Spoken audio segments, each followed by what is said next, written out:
Hello friends, मैं आपका अपना विष्णु सर आ गया हूँ यूट्यूब पर अपना नया सेशन लेके। मैं आपको बता दूं कि ये सेशन सभी उन बच्चों के लिए रहने वाला है जो सेमेस्टर थर्ड के बच्चे हैं, सोल के, एंड जिनका कल एग्जाम है बीबीए एफआईए का, emerging banking and financial services का। जिस भी बच्चे की तैयारी अब तक नहीं हुई है, या जिस भी बच्चे ने आखिरी डेट के लिए अपने टाइम को संभाल के रख रखा है, एंड जो आखिरी पलों में अपनी तैयारी करना चाहते हैं, उन सभी बच्चों के लिए ये वीडियो मैं लेकर आया हूँ। आपको घबराना नहीं है, बिकॉज मैं इस वीडियो में आपको most important topics, long questions, short questions, repeated questions and repeated topics सभी बताने वाला हूँ। एंड सिर्फ बताऊंगा नहीं, आपको एक पीडीएफ भी दूंगा जिसके अंदर ये सब मेंशन होंगे, ताकि आप जब चाहे उसे पढ़ सकें। आपको वीडियो के एंड तक जुड़े रहना है, और बिल्कुल भी इधर उधर ध्यान दिए बिना इस वीडियो के साथ जुड़े रहो, और मैं जो बता रहा हूँ उसे सुनते रहो। जैसा कि मैंने आपको बता दिया कि आज हमारा एग्ज़ाम है D U SOL third semester के बच्चों के लिए, के प्रिपरेशन के लिए हमारी ये वीडियो है। डी यू सोल के थर्ड सेमेस्टर के सभी बच्चों का कल एग्ज़ाम है BBA FIA, emerging banking and financial services का। इसमें सबसे इम्पोर्टेंट क्वेश्चंस मैं आपको बता रहा हूँ। जो फर्स्ट क्वेश्चन है, पहले हम लॉन्ग क्वेश्चंस की बात कर लेते हैं। जो हमारा जो फर्स्ट क्वेश्चन है वो है, explain the structure of the Indian banking systems. मतलब जो हमारा इंडियन बैंकिंग सिस्टम है उसके स्ट्रक्चर को एक्सप्लेन करना है। जो हमारा सेकंड क्वेश्चन है वो है, व्हाट आर पेमेंट बैंक्स, मतलब पेमेंट बैंक्स कौन से होते हैं। And third question is, what is MPC. MPC का मतलब जानना होगा। एमपीसी मतलब monetary policy committee, monetary policy committees.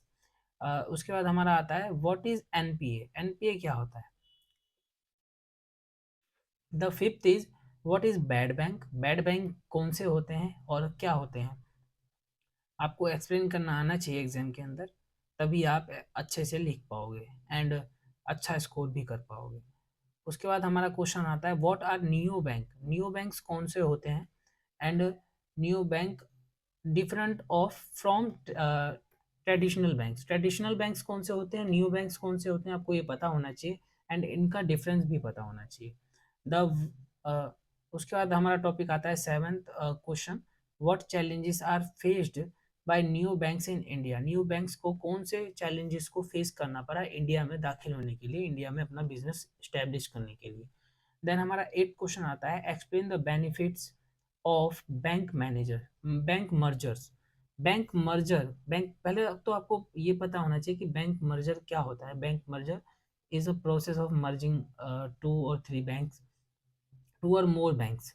तो जो बैंक मर्जर जो ये प्रोसेस है, इसके बेनिफिट्स की बात की गई है कि, और इसके लॉसेस भी आपको पता होने चाहिए।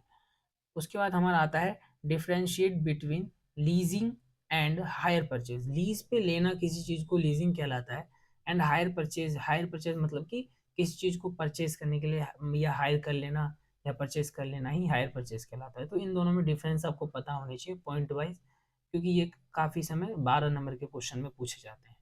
देन हमारा टेंथ क्वेश्चन आता है, explain the process of venue capital financing, oh sorry venture capital financing। explain the process of venture ven venture capital financing। Venture capital financing क्या होते हैं और इसका प्रोसेस क्या है, ये आपको पता होना चाहिए। देन हमारा 11th क्वेश्चन आता है, what is credit rating, and credit rating के लिए इंडिया के अंदर कौन कौन सी एजेंसीज हैं, इसके बारे में आपको थोड़ी बहुत नॉलेज होनी चाहिए एग्जाम के पर्पज से। ये इंपॉर्टेंट है, आपको ये पढ़ लेना चाहिए। देन हमारा 12th क्वेश्चन आता है, explain the process of securitisation. Explain the process of securitisation. इसके अंदर हम सिक्योरिटाइजेशन के बारे में पढ़ते हैं। इसी तरह हमारा इम्पोर्टेंट क्वेश्चन में ये 12 क्वेश्चन आते हैं। इससे ज़्यादा हटके नहीं है, बाकी मतलब रिपीटेड क्वेश्चंस के जो टॉपिक्स इसमें लिखे गए हैं वो भी इसी से मिलते जुलते हैं, कुछ ही टॉपिक्स अलग हैं। जैसे कि एग्जांपल ले लो नियो बैंक्स का, सिक्योरिटाइजेशन का, तो ये तो आपको ऊपर भी पढ़ना ही है। जो इसके डिफरेंस जो है वो है एनपीए, डेफिनेशन एंड कॉसेस, और उसके बाद आता है national asset reconstruction end of company. उसके बाद आता है मर्जर एंड एक्वाइजेशन, जो कि आपको ऊपर बता ही दिया था। NARCL, ये एक टॉपिक है, इसको जरूर पढ़ लेना, कई बार इस पे सीधा सीधा क्वेश्चन आ जाता है 6 या 9 नंबर का। एंड इसके बाद आता है आपका new bank securitisation, leasing and hire purchase और क्रेडिट रेटिंग एजेंसीज, जो मैंने आपको ऊपर भी बता ही दिया। एंड ये रिपीटेड क्वेश्चन है, इसका मतलब आप जानते हैं ना कि ये कई बार पूछा गया एग्जाम्स में, तो ज़्यादातर चांस है कि आपके एग्जाम्स में आए। एंड ये सीधे सीधे 9 नंबर 12 नंबर में पूछे जाते हैं, तो इसको आपको ध्यान से पढ़ लेना चाहिए। इसके साथ कुछ 6 नंबर के टॉपिक वाले छोटे क्वेश्चन भी आते हैं, जैसे कि पेमेंट बैंक्स कौन से होते हैं और इसके जो भी फायदे वगैरह हैं वो सब। उसके बाद second is bad bank, neo banks. Bad bank कौन से होते हैं, वो क्यों बैड बैंक कहलाते हैं, ये आपको पता होना चाहिए। न्यू बैंक के बारे में पढ़ लेना, क्रेडिट रेटिंग पढ़ लेना, यूपीआई एंड डिजिटल पेमेंट्स, इसके बारे में आपको पता होना चाहिए। वैसे तो हम डेली लाइफ में इसको यूज़ करते हैं, बट अगर एक्सप्लेन करने के लिए आ गया तो थोड़ी बहुत मुश्किल होती है कई लोगों को, कई बच्चों को।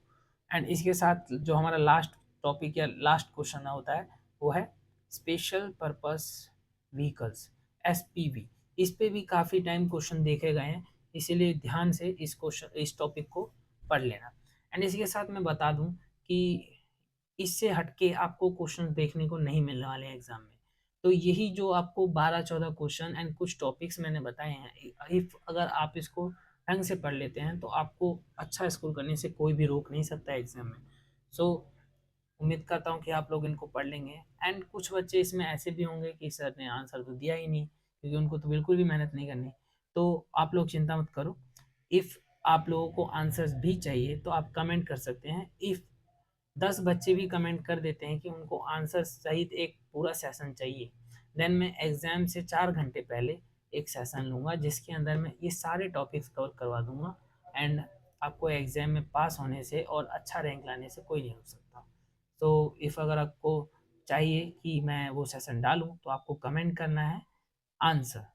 एंड अगर 10 बच्चे भी आंसर कमेंट करते हैं तो मैं वो सेशन ज़रूर लाऊँगा। और हाँ, इस पीडीएफ को पाने के लिए आपको या तो मेरे व्हाट्सएप चैनल से ज्वाइन हो जाना है।